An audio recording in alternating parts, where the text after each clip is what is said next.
आज की सबसे बड़ी और महत्वपूर्ण खबर के साथ दिल्ली से बड़ी खबर है। दरअसल आज विधानसभा चुनाव की तारीखों का ऐलान होगा। दोपहर 3:30 बजे चुनाव तारीखों का ऐलान करेगा। महाराष्ट्र और झारखंड के साथ उपचुनाव का ऐलान भी संभव है। राजस्थान में 7 विधानसभा सीटों पर उपचुनाव होना है। राजस्थान में किसी भी दल ने अभी तक अपने प्रत्याशी घोषित नहीं किए हैं। उपचुनाव घोषणा के बाद उम्मीदवारों का ऐलान संभव है। लगातार तैयारियां चल रही है राजनीतिक पार्टियों की कि ऐसे 7 सीटों पर जीत हासिल की जाए और उसी को लेकर बड़ी खबर ये कि विधानसभा चुनाव की तारीखों का आज ऐलान होगा। आज 3:30 बजे चुनाव आयोग की बड़ी प्रेस कॉन्फ्रेंस है। पूरे देश की निगाह प्रेस कॉन्फ्रेंस पर टिकी हुई है। चूंकि आपको बताएं कि महाराष्ट्र और झारखंड के साथ उपचुनाव का ऐलान संभव है। राजस्थान में उपचुनाव होने हैं, 7 सीटों पर उपचुनाव होने हैं और इसी को लेकर किसी भी दल ने अब तक अपने प्रत्याशी चुनावी मैदान में नहीं उतारे हैं, यानी कि प्रत्याशी की घोषणा नहीं हुई है। दावेदारों पर लगातार मंथन किया जा रहा है, मंत्रणा की जा रही है। बैक टू बैक मीटिंग का सिलसिला दोनों ही पार्टियों की तरफ से चलाया जा रहा है। अब ये माना जा रहा है कि जब उपचुनाव की घोषणा होगी उसके बाद उम्मीदवारों का ऐलान हो सकता है। इस वक्त की बड़ी खबर, उपचुनाव का दंगल शुरू हो सकता है। क्योंकि आज महत्वपूर्ण दिन, आज चुनाव आयोग का प्रेस कॉन्फ्रेंस 3:30 बजे बुलाई गई है। तमाम तैयारियां चुनाव को लेकर पूरी कर ली गई। महाराष्ट्र का चुनाव के से जुड़े हुए जो आयोग से जुड़े अधिकारी थे उन्होंने दौरा किया था, झारखंड भी गए थे और माना जा रहा है कि महाराष्ट्र में 2 चरणों में चुनाव संभव है। इसके साथ साथ झारखंड में 3 चरणों में चुनाव संभव है। चूंकि काफी जो एरिया है वो नक्सल प्रभावित भी माना जाता है और इन दोनों राज्यों के विधानसभा चुनाव के साथ साथ उपचुनाव की तारीखों का ऐलान भी हो सकता है, सूत्र हमारे बता रहे हैं। राजस्थान में आपको बता दें कि 7 सीटों पर उपचुनाव होने हैं। विधानसभा के उपचुनाव को लेकर ये जानकारी मिल रही है। 3:30 बजे पूरी निगाह चुनाव आयोग के प्रेस कॉन्फ्रेंस पर है और माना यह जा रहा है कि आज उपचुनाव को लेकर ऐलान संभव है। 7 सीटों पर विधानसभा की जो सीटें हैं उन पर उपचुनाव होने हैं। राजस्थान में किसी भी दल ने बड़ी बात यह है कि अब तक अपने प्रत्याशी चुनावी मैदान में नहीं उतारे। हालांकि जीत कैसे हासिल की जाए इन 7 सीटों पर, इसको लेकर लगातार बैक टू बैक मीटिंग का सिलसिला चाहे बीजेपी की तरफ से हो, कांग्रेस की तरफ से हो, चल रहा है। और ये माना जा रहा है कि जैसे ही चुनाव की तारीखों का ऐलान होगा, यानी कि आज अगर घोषणा होती है तो ये आप मान लीजिए कि जल्द ही उम्मीदवारों का ऐलान भी संभव है। 7 सीटों का जातीय समीकरण और जाहिर तौर पर जीत का फॉर्मूला तय करने के लिए एड़ी चोटी का जोर दोनों ही पार्टियां लगा रही हैं। 7 सीटों में 6 सीटें कांग्रेस के पास है, 1 सीट जो है वो बीजेपी के पास है। लेकिन जिस तरह से हरियाणा में बीजेपी ने बेहतरीन परफॉर्मेंस की, सीधे बीजेपी का दावा यही है कि एक बार फिर हम कांग्रेस की उम्मीदों पर पानी फेरने वाले हैं। यानी कुल मिलाकर दोनों ही पार्टियां अपनी अपनी जीत का दावा कर रही हैं, लेकिन कौन कितने पानी में है ये तो जनता जनार्दन तय करेगी। 7 सीटों के लिए दंगल शुरू होने वाला है और इस दंगल में जीत हासिल करने के लिए, पटखनी देने के लिए लगातार मंत्रणा हो रही है, मीटिंग हो रही है, रणनीति बनाई जा रही है, कमेटी बना ली गई है। इसके साथ साथ अब आप देखेंगे कुछ आने वाले वक्त में ही किस तरीके से राजनीतिक जो पार्टियां हैं वो रैली करती हुई नजर आए। लेकिन दावेदार पहले संभवतः उन पर मंथन हो रहा है। हालांकि अभी तक घोषणा उम्मीदवारों की नहीं हुई है।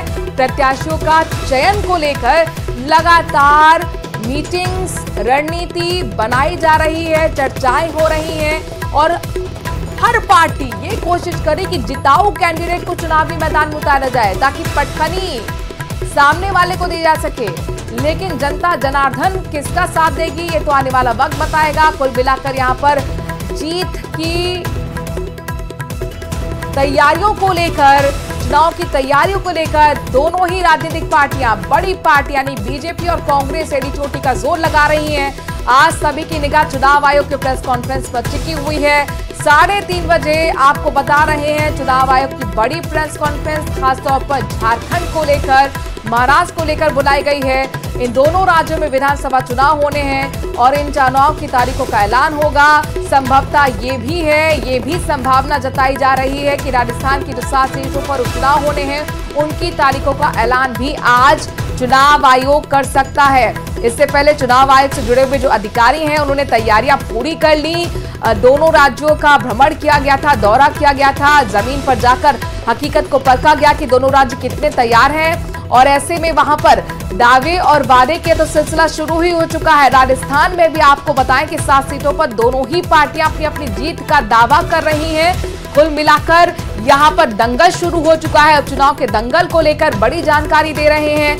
आज आपको संभवतः ये न्यूज मिले कि चुनाव आयोग तारीखों का ऐलान करे। तो देखिए अलग अलग सीटों पर किस तरह का सियासी समीकरण है, ये देख लीजिए। दौसा इसलिए विधानसभा क्यों हो रहा है ये भी आपको हम बता रहे हैं।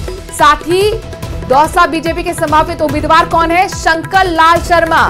निगाह शंकर लाल शर्मा पर है।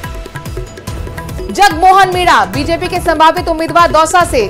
तो ये हम संभावित चेहरे दिखा रहे हैं। नंदलाल वंशीवाल ये भी बीजेपी के संभावित उम्मीदवार है दौसा से। तो दौसा सीट के बारे में आप जान लीजिए। अब कांग्रेस की बारी। कांग्रेस सविता या निहारिका मीणा पर दांव खेल सकती है। जीआर खटाड़ा पर भी दांव कांग्रेस की तरफ से खेला जा सकता है। इस पर भी, इस चेहरे पर भी चर्चा हो रही है। नरेश मीणा के चेहरे पर भी लगातार चर्चा और मंथन किया जा रहा है। कांग्रेस के संभावित उम्मीदवार संदीप शर्मा भी हो सकते हैं।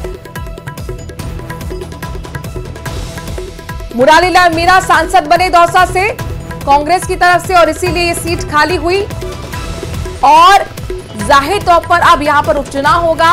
इसके सियासी समीकरण बताए, कौन से वो चेहरे जो लगातार यहां पर रेस में बने हुए हैं, उन चेहरों के बारे में बताया। संदीप हमारे संवाददाता दिल्ली से इस खबर पर ज्यादा जानकारी के साथ जुड़ गए।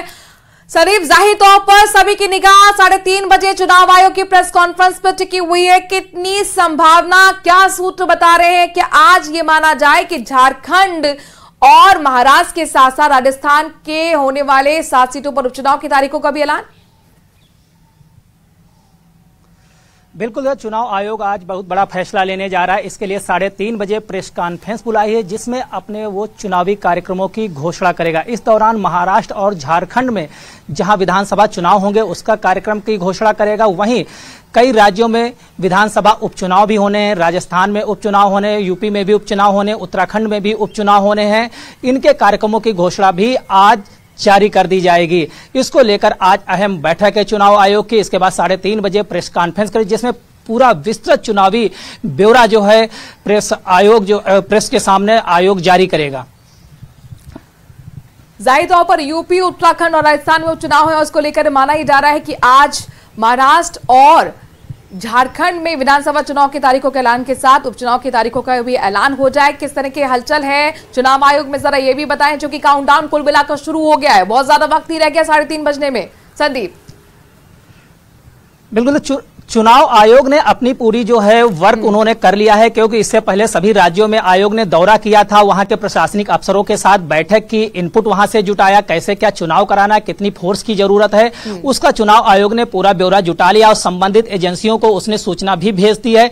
वहीं आज कार्यक्रम की घोषणा करेगा कि कितने चरणों में चुनाव कहां कहां होना है, उपचुनाव कब और किस राज्य में होना है, इसका पूरा विस्तृत ब्यौरा 3:30 बजे सामने आ जाएगा। वहीं राजनीतिक पार्टियों ने भी अपनी तैयारी कर ली है। सभी राजनीतिक दल, चाहे सत्ता पक्ष हो विपक्ष हो, पहले ही सबको पता था कि हरियाणा और जम्मू कश्मीर के चुनाव के बाद उपचुनाव होने हैं और साथ ही हरियाणा और साथ ही महाराष्ट्र और झारखंड में विधानसभा चुनाव होने हैं। ये तो कंफर्म था कि जैसे ही हरियाणा और जम्मू कश्मीर के चुनाव संपन्न हो जाएंगे, उनके परिणाम आ जाएंगे। अक्टूबर के अंतिम सप्ताह में चुनाव कार्यक्रम की घोषणा होनी थी, लेकिन चुनाव आयोग ने अपनी पुख्ता तैयारी पहले कर ली है। आज 3:30 बजे प्रेस कॉन्फ्रेंस करेगा, जिसमें पूरा चुनावी ब्यौरा चुनाव आयोग पेश करेगा कि किस तरीके से, कितने चरणों में कहां कहां चुनाव होने हैं और राज्यों में होने वाले विधानसभा उपचुनाव को लेकर किन राज्यों में कब कब किस सीट पर मतदान होगा। बिल्कुल नजर बनाए रखिएगा संदीप, इस महत्वपूर्ण खबर पर आगे भी आपसे अपडेट्स लेते रहेंगे। फिलहाल के लिए बहुत बहुत शुक्रिया। ये हमने आपको वो सीटें भी दिखाई हैं मैप के जरिए, ग्राफिक्स के जरिए, कि वो 7 सीटें जहां पर उपचुनाव होने हैं और इसको लेकर ये माना जा रहा है कि 3:30 बजे चुनाव आयोग तारीखों का ऐलान करेगा। तो कुल मिलाकर अब दंगल की शुरुआत हो चुकी है और दंगल को लेकर तमाम राजनीतिक पार्टियां दावे और वादे ठोकती हुई